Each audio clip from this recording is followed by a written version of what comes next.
The following video contains major story spoilers for both Alan Wake games and for the ending of The Dark Tower Book 7 by Stephen King, as well as minor, general plot spoilers for Vellum, The Book of All Hours by Hal Duncan. You have been warned. Alan Wake 2 ends with Saga Anderson using a bullet of light to shoot Alan Wake in the head, to kill the entity Scratch that possesses him. However, in his final moments, Wake appears to realise that they have not succeeded, the image of him with the bullet of light in his head mirroring the image at the start of the game. Saga Anderson calls her daughter, hoping desperately that her actions have undone the impact of the horror story on her life. But we get no answer before the screen cuts to black and the credits roll.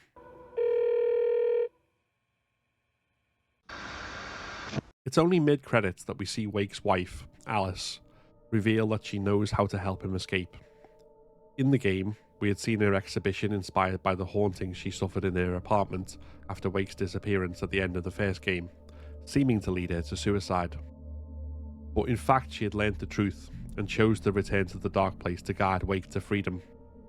Moments after, Wake gasps for breath as he returns to life from the bullet and declares, "It's not a loop. It's a spiral."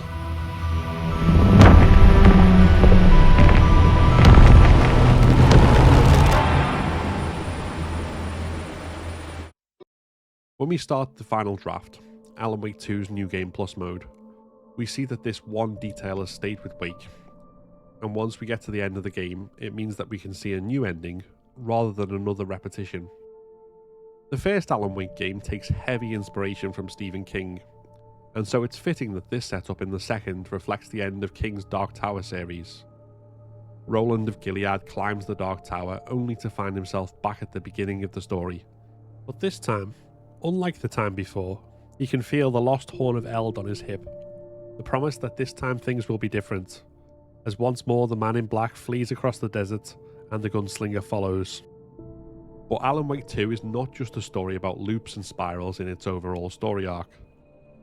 Throughout the narrative, and across realities, we see events repeating and remixed, the same characters facing the same fates in different times and places. The dark place echoes the living world, life imitates art. The truth is hidden within and subverted by fiction, over and over. Just as the level design of the dark place and its overlaps to the real world is built around the loops of dream logic, the forward path leading back to the beginning, and doubling back around on yourself being the only way to progress, so the narrative is constructed of loops, echoes, and repetitions. In this, the game is closer to the novel Vellum, The Book of All Hours by Hal Duncan.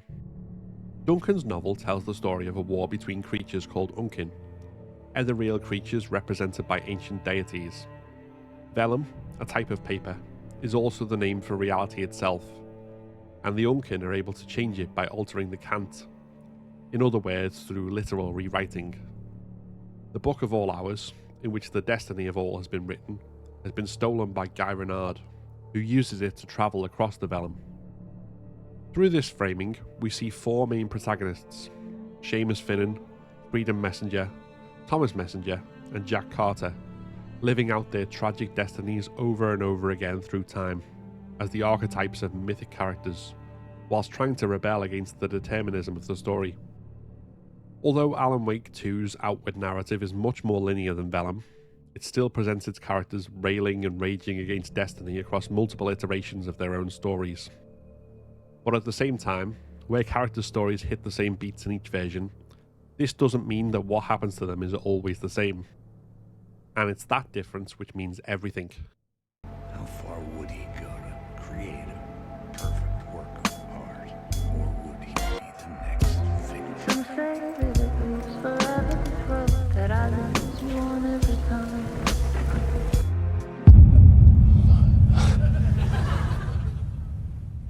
Let's start with Alex Casey, because some version of him is reflected in virtually every metatextual layer of the narrative.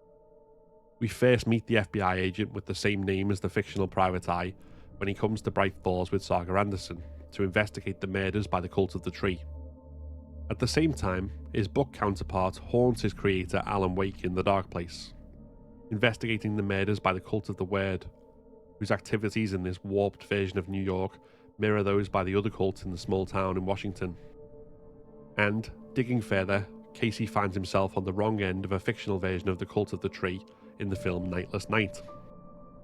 Whether it's an intentional part of the story or not, the fact that Casey is himself an alternate version of Remedy's most famous, cynical, hard-boiled detective Max Payne, even down to his face and voice actor, cannot be ignored. And the argument for it being deliberate is strengthened by Alan Wake encountering a fictional version of Sam Lake and seeing a trailer for the film adaptation version of Alex Casey before he meets the Alex Casey of his books on the streets of the Dark Place. Every version of Casey starts out by pursuing cult murderers and ends by questioning reality and where he stands in it. The cults of the Word and the Tree are both acting in relation to the writing of Alan Wake, a fictional cult recreating Wake's published fiction, whilst the real-world cult finds itself narrated by the pages Wake writes in the hope of altering reality. In pursuing the cult, fictional Casey comes to realise his place as a character written by Alan Wake. He dies in almost every draft, new versions of him confronting Wake in a dark alley before being shot, by unknown assailants in one iteration, by Wake himself in another. And then, to top it off, after finding himself in the film Nightless Night with no knowledge of how that could have happened, Wake hears Casey confront a cult member in a mask, who turns out to be Sam Lake. I'm not Alex Casey. I only play him in the movies. And of course, because Nightless Night is in Finnish, the Alex Casey in that film is more Sam Lake than any other version. While the fictional Casey is coming to terms with being a fictional character, the real-world Casey wrestles with his life and reality itself being reshaped by fiction. Upon first meeting Wake, he is hostile, irritated by the association between him and the character in Wake's books. My name comes up, your books come up, you come up. As time goes on, he comes to believe what is happening and to trust Wake, recognizing his doppelganger Scratch as the enemy. Both Caseys are wrong, of course, though in almost opposing ways. Wrong in the Dark Place to assume that Wake was the villain behind the cult. Wrong in Washington to assume the cult's guilt and to trust Wake. But where the cult is his undoing in the Dark Place and Nightless Night, they do him no harm in the real world, and instead they and he face the same threat in Scratch. The Dark Place Casey concludes his case and comes to terms with his place as fictional, even if he isn't happy about it, disappearing into the night with more stories to find. I wanted to turn to the hidden camera and tell them to fuck off. But I didn't know where to look to break the fourth wall. There would always be another case for Casey. A million stories in this dark city. The night opened up to welcome me. I walked into her arms. Real-world Casey seems to be consumed by the story, believing the changes to Saga's story with the death of her daughter, but joins her to stand and fight against Scratch. And after Wake is freed and Casey taken by the Dark Presence, Saga and Wake's rewritten ending ultimately frees him of the constraints of the fiction. To a degree, at least, because stepping beyond the bounds of the game, he's still a character portrayed by Sam Lake and the late great James McCaffrey. At the very least, he doesn't know that part, and within the fiction, he's free of the metafiction.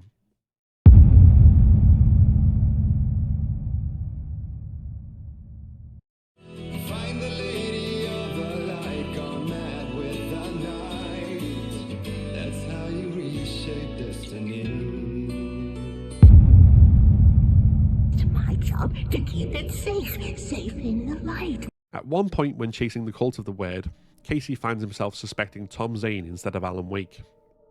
We'll come to Tom himself soon enough, but mention of him brings us to perhaps the most tragic character in the entire narrative, Cynthia Weaver.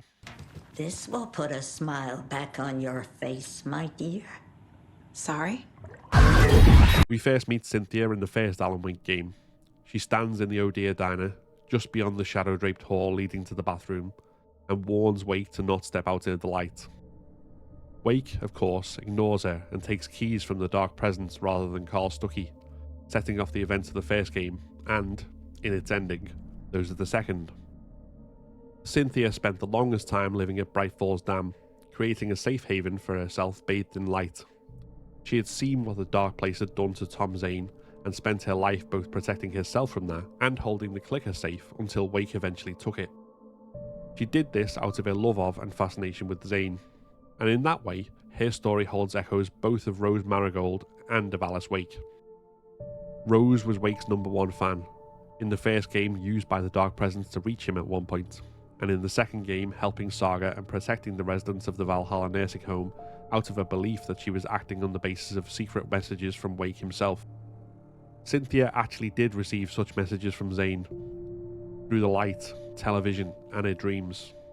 Messages that would allow her to help Wake in 2010, and would also be part of her undoing in 2023.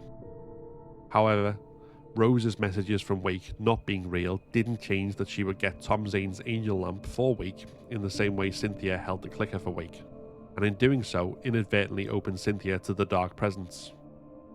Alice, of course, was Wake's wife, and where Cynthia's relationship to Zane in carrying out his wishes is more real than Rose's to Wake, she doesn't have the relationship with Zane that Alice does with Wake. She has been carrying a torch for him, quite literally, both in the form of the light she keeps on and his angel lamp that she ultimately loses, but her love was forever unrequited due to Barbara Jagger being Zane's love and muse. Jagger drowned in Cauldron Lake, leading to Zane attempting to rewrite reality to bring her back and letting the Dark Presence into Bright Falls. This is directly mirrored by Alice falling into the lake, allowing the Dark Presence to trick Wake into writing a story he thinks will bring her back in the first game, a parallel we'll come on to when we discuss Wake himself. But Cynthia would also drown, in her own bathtub at the Valhalla nursing home, allowing her body to return as a taken. Losing the angel lamp sent Cynthia into despair. Old age catching up with her, she was careless with the lights, and a bulb broke in the bathroom, allowing the Dark Presence in. Thinking it was Tom, she let it take her. She dreamed of being with Tom, who was finally over Barbara and had recognised her as his muse, resulting in a trip to New York where she bathed in a fancy hotel. In Wake's story, Cynthia's death and her fantasy as she drowns are reflected in the hotel murder site. After confronting Tom Zane, Wake follows the clues around the hotel to build his latest draft of Initiation, and tells the tale of an immersive play based upon the works of Tom Zane. In the play, fittingly about another play with the devil as its star, Scratch cuts a bloody swathe through the hotel that ends up with the murder of his muse in the bathtub. As well as the story being a reflection of the metatextual nature of the story as a whole, and the story Wake is writing, it also puts Cynthia at the heart of a sacrifice which echoes Alex Casey's in Nightless Night. That film also seeing the sacrifice victim be drawn to his death by love. In Bright Falls, the taken Cynthia lures Tor Anderson into the dark place through the pond, and the overlap where Saga finds them is an old bunker where a child drowned many years before, echoing not only Cynthia's drowning, but also the fictional drowning of Saga's daughter Logan, which the story is slowly turning into reality. So just as Cynthia's love for Zane isn't returned in the way Alice's for Wake is, equally, where Alice returned to the dark place voluntarily to help Wake break the loop and escape, Cynthia lost her struggle to stay away from it and became part of the loop both Wake and Zane were trapped in. The Cynthia Weaver boss fight is a final reflection of her former role as the Lady of Light, since one of her most devastating attacks involved explosions of bright light. However, when Saga deals enough damage to bring her to the ground, Cynthia runs at her with flailing attacks while making crying, panicked sounds. She dies lost in the darkness that she spent her life warding off, the darkness that took her love, who never loved her back.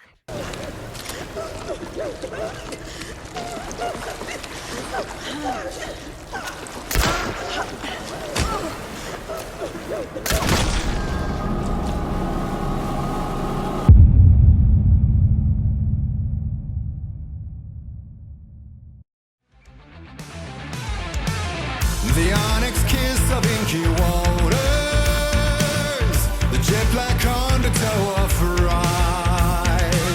From the cold depths now I will conjure the spiral madness of his mind.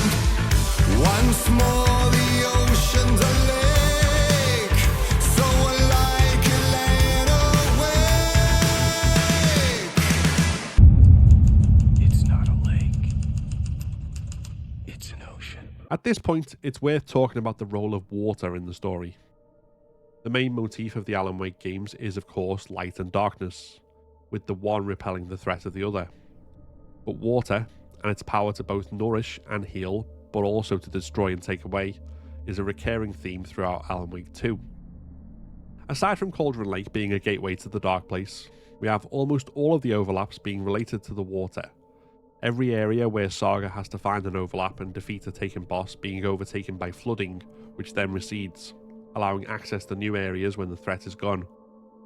And while the Dark Place isn't flooded, the fictional New York it represents is one perpetually drowned in rain. Not to mention that the way to switch between realities when playing is the puddle from Artie's mop bucket, Artie the janitor sharing a name with the Finnish god of the sea. At the end of the first game, trapped in the Dark Place, Wake first meets Zane when he appears as a diver to deliver his message about what's to come. Wake's last words in the game are, "It's not a lake, it's an ocean." This points to the unknowable vastness of the Dark Place, which in turn reflects the unknowable vastness of the seas in myth. To have any hope of surviving it, you need seafaring people, Vikings, which is exactly what Tor and Odin Anderson tell Saga that their family is. He is your grandfather, and I am the All-Father.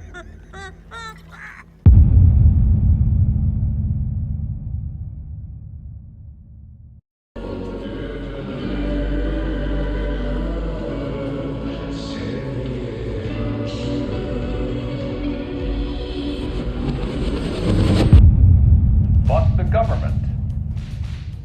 We have bolt cutters. Finnish culture and folklore is a rich vein that runs throughout Alan Wake 2.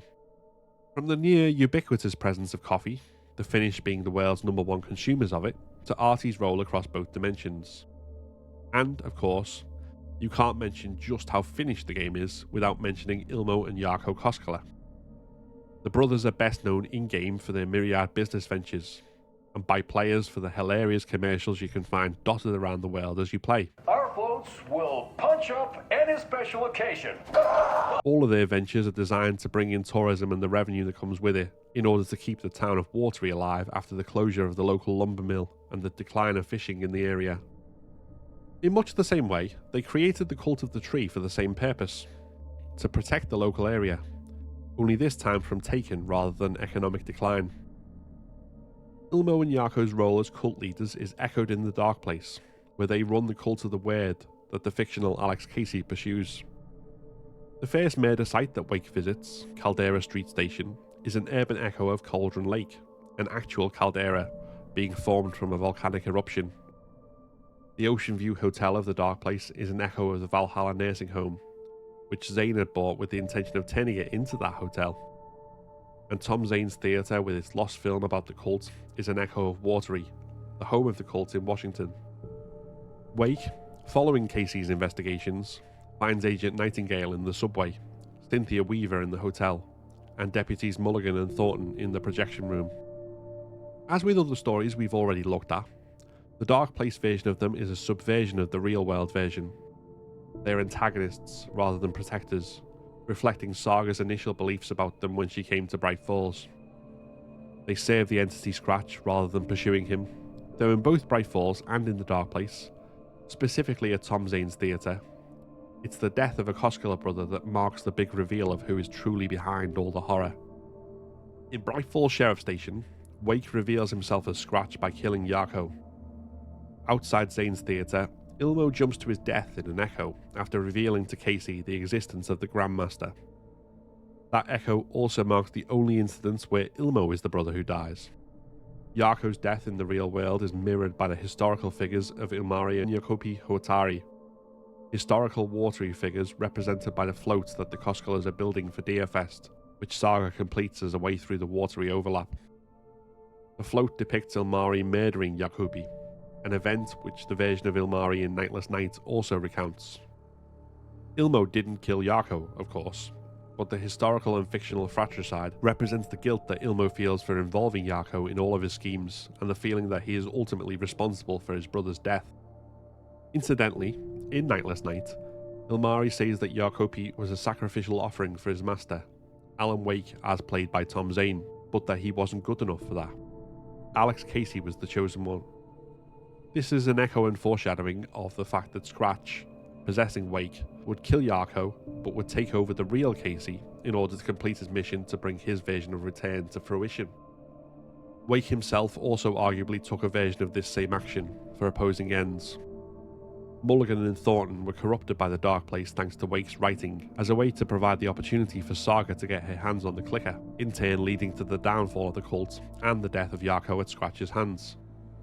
But as much as Wake wrote about the cult and its members, Casey remained his protagonist, both in the fiction of Initiation, pursuing them across the various murder sites, and in real life, where his being chosen by Scratch as his vessel, and not being suited to it because he's a real person twisted into a character, allows Wake to draw Scratch out of Casey when enacting his and Saga's rewritten ending.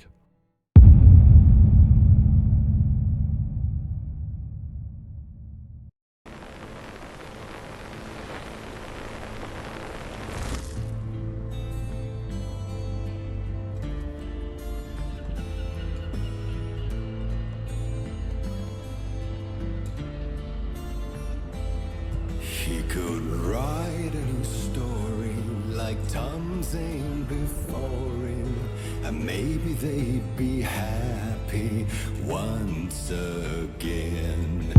I've not written this. I'd remember if I'd written a book, right? Turning to Wake, his entire arc throughout the game is of course a loop which reoccurs countless times, being broken only by the final draft. And beyond that, his story is a repetition of Tom Zane's story, the writer who loses his love to the lake and writes to change her fate, trapping himself in the Dark Place.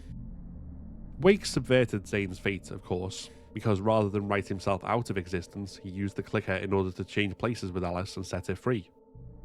Because, unlike Barbara Jagger, Alice Wake didn't die, but was taken by the Dark Presence to artificially recreate the conditions of its capture of Zane. And, as we've mentioned, where Zane had Cynthia Weaver acting for him in the real world, only for her to succumb to the Dark Place, believing she was reuniting with him, Alice chose to return to the Dark Place, after misleading Wake about her suicide, in order to allow her to show him the way out. Like a ray of warm light, I felt her presence. It gave me strength to go on. But all of this stems from Zane, who had Cynthia keep her clicker safe after writing the pages that depicted Wake receiving the clicker in the first place from his mother, suggesting that in a way, Zane created his own echo in Wake as a way to finally defeat the Dark Place. While Wake continues to try and change reality in order to escape the Dark Place, Zane in turn alters the reality of himself. The Zane we meet in Alan Wake 2 is no longer a writer or a poet, but a filmmaker who depicted himself as a poet in the film Tom the Poet, and as a writer called Alan Wake, the master and inspiration for the Cult of the Tree, in Nightless Night. As he is at the centre of all the distortions of reality, it's fitting that his own reality is distorted by fictional portrayals of both himself and of Wake. Wake accuses Zane of working with Scratch, and the two are portrayed as antagonistic. But really this is Wake chasing the shades of Scratch, who arguably he has created himself.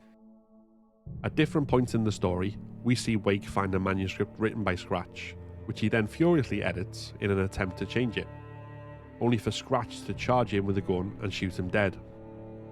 Except that later Wake finds Scratch working to undo his writing and charges in to shoot him, now realising that he has been working against himself across multiple loops through the Dark Place. Time loops in the Dark Place. Every choice you make affects everything that comes before and after you make it. He's here. Like it does when you change a detail in a story you're writing. When the bullet of light blew the darkness out of the crater of my skull, the Dark Presence was born from the remains, feeding on the horror around it to grow.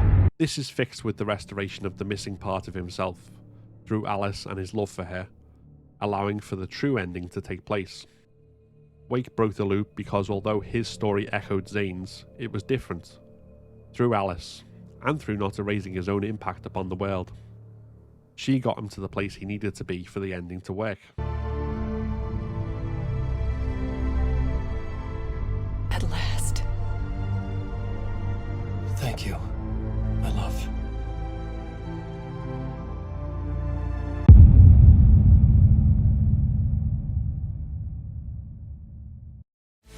You can't relight my fire when our shame becomes a pale horse. The stories harbor and liar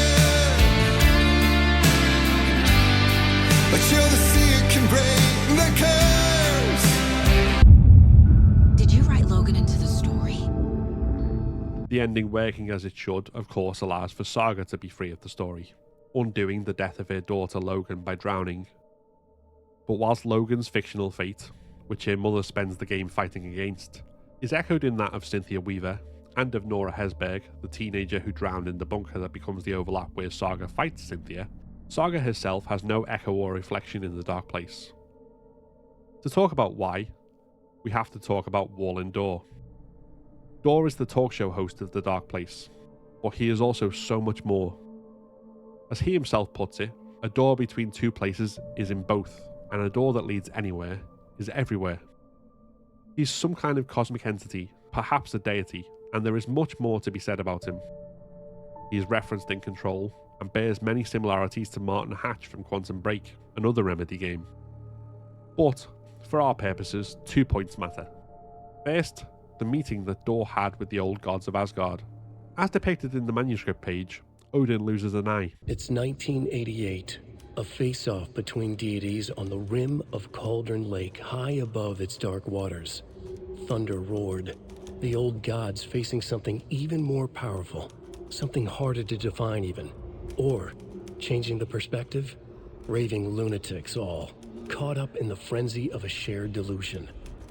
The old gods, the corsairs of the Sea of Night, and the Dark One who yearned to stand in between, who had always stood in between, who would soon stand in between. We help you, you stay away from our family, Tor Anderson snarled over the thunder. Yes, until you all come to me, came the answer. That's never gonna happen, shouted Odin. I will take this as collateral, shall you remember our deal, said the Dark One. Blood arched from Odin's face as he fell to his knees. Lightning hit the dark figure on the cliff, and with that, he was gone. Tor rushed to his brother. Are you alright, bro? Effectively blind in that moment, the eye patch covering his left eye, his hand over the now empty socket of his right, blood oozing out of it. Odin cursed. The bastard took the wrong eye. And second, Door's words to Wake on their final meeting. You are so lucky. You know, there are so many people helping you. Armies of people. Myself. Your wife. Alice.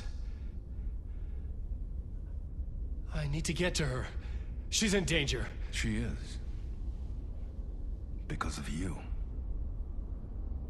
And so is someone important to me, someone you pulled into this. The reasons for Tor and Odin Anderson hating Saga's father are never fully explained. Whatever the reason, he left, and in turn Saga's mother Freya left them and Bright Falls behind, raising Saga elsewhere so that she never knew her grandfather. At the end of the final draft, before stepping into the writer's room, Saga sees Tor and Odin in the dark place. Odin states that they've been performing on Door's show, and that they've finally buried the hatchet, to which Tor responds, I haven't buried shit, bro. This both seems to confirm Door's role as Saga's father, and that the animosity described by the manuscript page remains to a degree. But in either event, their time in the real world is done, recalling Door's words that he will stay away from the family until you all come for me. And of course, all three living Andersons stand here in the dark place, Door's realm.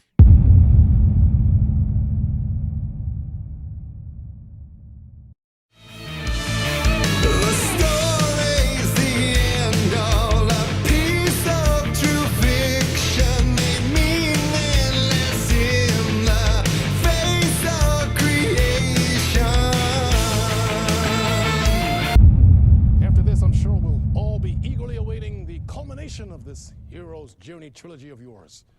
A book called Return, perhaps. Saga helps Wake construct the ending that breaks the loop by bringing heroes into the story. The titles of Wake's manuscripts, Departure, Initiation and Return, reflect the phases of the archetypal hero's journey as described by Joseph Campbell in his 1949 book, The Hero with a Thousand Faces. Campbell called the journey the monomyth, a term borrowed from James Joyce in Finnegan's Wake. In the introduction to the centennial edition of The Hero's Journey, Joseph Campbell on his life and work, author, screenwriter and documentary filmmaker Phil Cousino said, "The monomyth is in effect a metamyth, a philosophical reading of the unity of mankind's spiritual history, the story behind the story. In the meta-narrative of Alan Wake 2, we see this idea of the story behind the story writ large and small throughout. Characters emerging in multiple iterations, living out their tales in repetition, that repetition distorting the truth of their lives as Wake's writing alters reality itself. The master of two worlds. No, the master of many worlds. This video was originally published in 2023 on my other channel, which is primarily dedicated to The Last of Us. I've moved it here because I want this channel to be the home of all my content dedicated to talking about all things horror. If you enjoyed it, please give it a like and consider subscribing for more. Like the video that's just popped up, which YouTube thinks you should watch next. You can get early access to future videos on both this and my other channel by joining my Patreon for as little as £1 a month. Thank you very much for watching, and see you next time.